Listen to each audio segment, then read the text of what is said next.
ওকে, দেখতে পাচ্ছেন? জি ভাই, দেখা যাচ্ছে। ঠিক আছে, আমরা যেখানে ছিলাম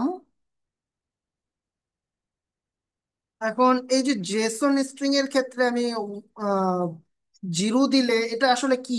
কি এখানে আহ, এই অপশনটা এটা আসলে কি বোঝায়?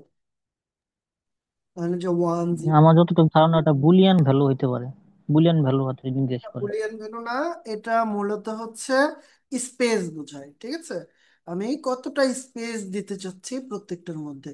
যেমন এই যে ইন্ডেন্ট গুলো আমরা যে দেই, এখানে কয়টা স্পেস আছে দেখেন তো। এই যে দেখেন এখানে ডট আছে চারটা। চারটা। চারটা। নর্মালি চারটা করে স্পেসে বুঝায়, একটা ট্যাব দিলে চারটা করে স্পেস হয় নর্মালি ডিফল্ট ভাবে। কেউ যদি সেটা এডিট করে চেঞ্জ করে রাখে তাহলে সে যেভাবে চেঞ্জ করেছে সেই অনুযায়ী ট্যাব চাপলে স্পেস হবে। কিন্তু দেখা বা নর্মালি আর কি ডিফল্ট ভাবে স্পেস থাকে একটা ট্যাবে চারটা করে। তো আমি যদি এখানে ফোর দেই, তখন দেখেন এটার মতো করে ঠিক স্পেসিং গুলা আসবে। এই যে দেখতে পাচ্ছি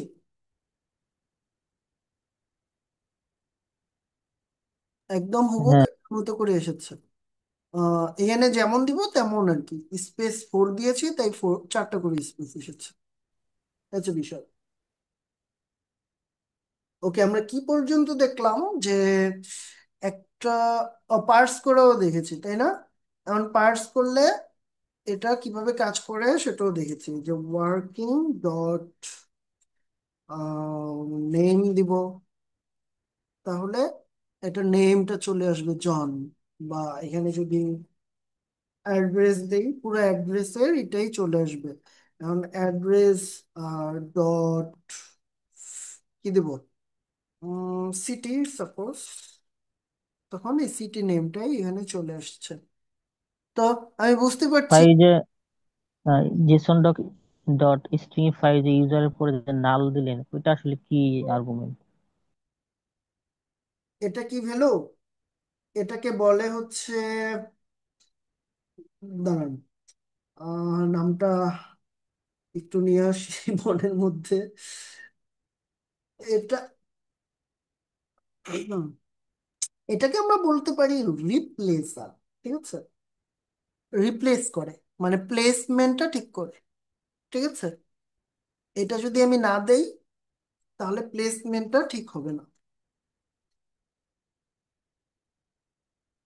মানে একদম না দিলে তো আর কিছু আসবে না। নালের পরিবর্তে যদি আনডিফাইন্ড ইউজ করি তাহলে কি আসবে? ওকে,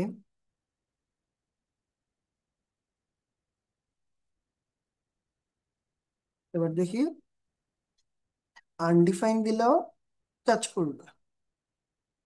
কিন্তু এইখানে যদি আমি বলে দিই ফাইভ টাইপের কিছু একটা একটা নাম্বার দিয়ে দিলাম, তখনও কাজ করছে।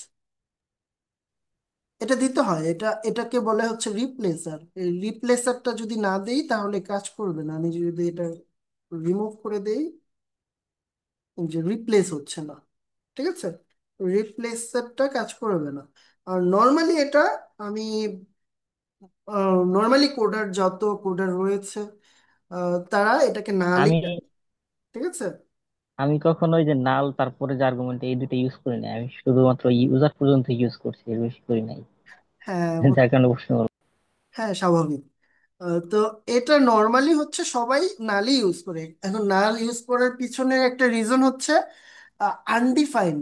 ও কিন্তু একটা নির্দিষ্ট ভ্যালু, কিন্তু নাল, নাল মানে নাল, এটা জাস্ট নাথিং। ঠিক আছে, তো আমরা এখানে কিছুই রাখতে চাচ্ছি না, কিন্তু এখানে একটা কি বলে আর্গুমেন্ট আকারে কিছু একটা দিয়ে দিচ্ছি যাতে এই রিপ্লেসমেন্টটা সঠিকভাবে কাজ করে। আর এইখানে হচ্ছে আমরা স্পেস দিব। ঠিক আছে, তো বিউটিফাই করার জন্য এগুলো আমাদের করতে হয়। তো এখানে নর্মালি যেহেতু সবাই নাল ইউজ করে, আমরাও করব। আমরা স্ট্যান্ডার্ড ফলো করব, এটুকু। ঠিক আছে, আরো বিস্তারিত এটা নিয়ে আলোচনা হয়তো বা করা যাবে, কিন্তু আমি নিজেও এটা নিয়ে কখনো ঘাটিনি, সো এটার বিস্তারিত আমিও সঠিক জানি না। তবে এটা দিয়ে রিসার্চ করতে, সমস্যা নাই, চ্যাট জিপিটি আছে কি সেজন্য। হ্যাঁ সেটাই, চ্যাট জিপিটি কে জাস্ট জিজ্ঞেস করবেন, সে সব বলে দেবে। এটাই। তো স্পেসারটা আমরা ইউজ করলাম, রিপ্লেসারটাও ইউজ করলাম। এখন এই রিপ্লেসার ফাংশনও রয়েছে, ঠিক আছে? এই যে আহ, এটা তো বললাম না রিপ্লেসার, এই রিপ্লেসার নামে একটা ফাংশনও রয়েছে। আমরা চাইলে সে ফাংশনও ইউজ করতে পারবো, কিন্তু সেদিকে না যাই বিস্তারিত, এটা নিয়ে আর আলোচনা না করি। এখন আমরা আলোচনা করতে পারি পার্স নিয়ে তো আলোচনা করলাম। ওকে, এখানে একটা অবজেক্ট আছে, অবজেক্টকে আমরা হচ্ছে স্ট্রিংইফাই করেছি, কিন্তু হোয়াট ইফ এখানে যদি আমি একটা অ্যারে রাখি, সেটার ক্ষেত্রে কি হবে? ঠিক আছে, আমি জাস্ট হচ্ছে কনসোল লগটা ঢেকে দিচ্ছি, এখানে হচ্ছে লেট দিচ্ছি, আম, কি দিব, জেসন অ্যারে নামে হচ্ছে একটা অ্যারে দিচ্ছি। সাপোজ একটা অ্যারে আছে জেসন ফরম্যাটে, ঠিক আছে? এখন জেসন ফরম্যাটে একটা অ্যারে আছে, সেই অ্যারে আমরা জানি জেসন ফরম্যাটে যাই থাকুক না কেন, সেটা হচ্ছে একটা কি কি আকারে থাকে, স্ট্রিং আকারে থাকে, তাই আমরা এটা স্ট্রিং আকারে নিলাম। এখন অ্যারেটা দেই অ্যাপল, দুঃখিত, তো দেন হচ্ছে নান। এখন এটাকে আমরা পার্স করব, ঠিক আছে? আমরা জাস্ট কনসোল লগ করব, কনসোল লগের মধ্যে জেসন,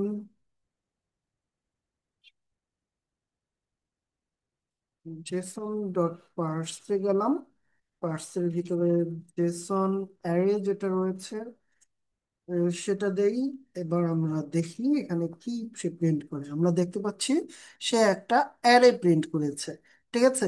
যেটার মধ্যে নাম্বার আছে, স্ট্রিং আছে, বুলিয়ান ভ্যালু আছে, মানে বুলিয়ান ভ্যালু আছে ট্রু ফলস, দেন একটা ভ্যালু আছে নাল ভ্যালু, ঠিক আছে?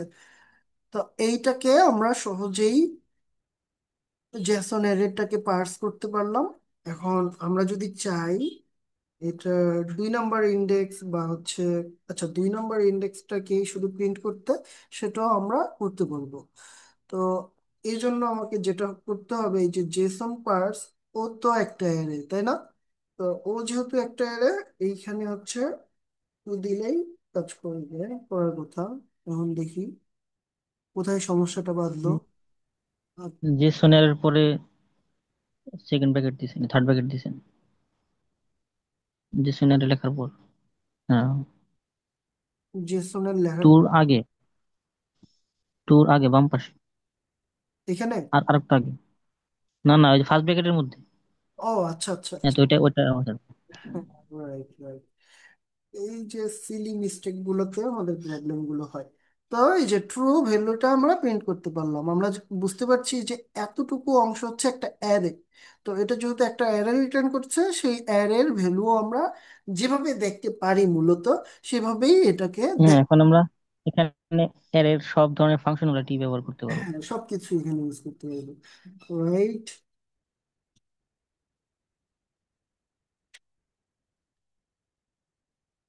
তো আমরা পার্স করার সময় চাইলে কোনো ভ্যালু চেঞ্জ করে দিতে পারি। সেটার জন্য আমাদের রিভাইভার ফাংশন ইউজ করতে হবে, কিন্তু আমরা তো নর্মালি পার্স করার পরে সেই অংশটা এমনিই নর্মালি একদম সিম্পল ওয়েতেই চেঞ্জ করতে পারি, সুতরাং এটাকে আর জটিলতায় নিচ্ছি না, যেহেতু এই টাইপের জিনিসগুলো আপনাদের খুব একটা ব্যবহার করার প্রয়োজন হবে না কোনো অ্যাডভান্স কিছু তৈরি করতে না চাইলে নিজেরা নিজেরা, ঠিক আছে? তো যাই হোক, আমার জেসন জেসন পার্স এবং হচ্ছে স্প্রিংইফাই এর যে common syntax and common use কেসগুলো রয়েছে, সেগুলো আমরা শিখে ফেলেছি। আমরা নেক্সট ডেতে শিখবো হচ্ছে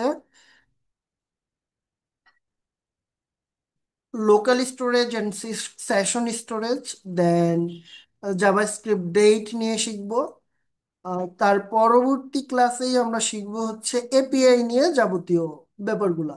এখন আশা করি আর একটি কিংবা দুইটি ক্লাসের মধ্যে বা আগামী সপ্তাহে আমরা এটা শেষ করে দিব। যদি দুইটি ক্লাসেও সম্ভব না হয়, আমরা প্রয়োজনে তিনটা ক্লাস নিব এ আজকের মতো, মানে এই সপ্তাহের মতো। তো আগামী সপ্তাহে আমরা জাভা স্ক্রিপ্ট শেষ করে দিব। দেন আমরা কোড এডিটর নিয়ে শিখবো। কোড এডিটর নিয়ে শিখেই আমরা প্রজেক্টে চলে যাব। ঠিক আছে, আমরা প্রজেক্টে চলে যাব। প্রজেক্টে আমরা বেশ খানিকটা সময় দিব। এই সময়ে আহ, ধরেন 1 মাস সময় দিব আমরা। এই সময়ে আমাদের ক্লাস সংখ্যাও বেশি হবে, আর আপনাদের অনেকগুলা প্রজেক্ট করতে হবে এই কম সময়ের ভিতর। মানে ধরেন আমি 1 মাস সময় যদি এই আহ, কি বলে লাইভ প্রজেক্টে দেই, এই লাইভ প্রজেক্টের ভিতরে আপনাদের সাপোজ 5টা বা 10টা প্রজেক্ট করতে হবে। বড় প্রজেক্ট করতে হবে, ছোট ছোট টেনে টেনে প্রজেক্ট না, বড় প্রজেক্ট করতে হবে। এখানেই আপনারা যত কিছু শিখেছেন সেটা ঝালাই হয়ে যাবে। ঠিক আছে, তো এগুলো খুবই ইম্পর্ট্যান্ট আমাদের নেক্সট যেই মেইন টপিকগুলো রয়েছে এখানে আসার জন্য। আমাদের অবশ্যই জাভা এইচটিএমএল সিএসএস এবং জাভা স্ক্রিপ্টের তুখর নলেজ প্রয়োজন। নতুবা হচ্ছে নেক্সট যেমন হচ্ছে ওয়ার্ডপ্রেস, দেন হচ্ছে মানে সিএমএস যেটা শিখবো আমরা, এখানে আমরা ভালো কিছু করতে পারবো না। কারণ ওয়ার্ডপ্রেসে কাস্টমাইজেশন, শপিফাই কাস্টমাইজেশন কম বেশি সবাই পারবে, পারে।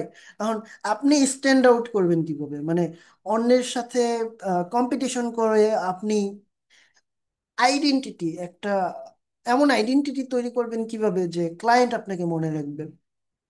নর্মাল কাস্টমাইজেশন বেশিরভাগ ক্ষেত্রে দেখা যাবে যে আপনার ক্লায়েন্ট সে নিজেই করতে পারবে। ঠিক আছে, তো সে কাস্টমাইজেশন করবে, করার পরে একটা জিনিস সে করতে পারছে না, তখন আপনার কাছে আসবে। তখনই আপনার কাজে লাগবে এই এইচটিএমএল সিএসএস এবং জাভা স্ক্রিপ্ট। আপনার এই যে লব্ধ জ্ঞান, এই লব্ধ জ্ঞান আপনি তখনই পুঙ্খানুপুঙ্খভাবে ইউজ করতে পারবেন যখন এটা সম্পর্কে আপনার একটা ভালো আহ কি বলে আয়ত্ত থাকবে এগুলোর সম্পর্কে। ঠিক আছে, এগুলা যে কোনো জিনিস আপনি চট করে মাথায় চলে আসবে। এখন এই জিনিসটা আমাকে ইউজ করতে হবে, এই জিনিসটা আমাকে অ্যাপ্লাই করতে হবে। যেখানে আপনি এআই এআই কেও একদম মানে পিওর ভাবে যদি কন্ডিশনটা বুঝাইতে না পারেন, এআইও আপনাকে হেল্প করতে পারবে না। সো এইসব ক্ষেত্রে আসলে আমাদের নলেজটাই হচ্ছে পাওয়ার। সো এই নলেজটাকে ঝালিয়ে নিতে হবে আমাদের ভালোভাবে। তো আজকের ক্লাস এই পর্যন্তই, ভালো থাকবেন। কোনো কোশ্চেন থাকলে করতে পারেন, নতুবা শেষ করে দিচ্ছি। না, কোনো কোশ্চেন নাই আপাতত। একটা কোশ্চেন আছে, তবে এটা আমাদের কোর্সের বাইরে। ওকে ওকে, ঠিক আছে, ওইটা আপনি আমাকে পার্সোনালি আস্ক করেন তাহলেই হবে। আহ ভিডিওটা এখানেই শেষ করছি, ধন্যবাদ। জি।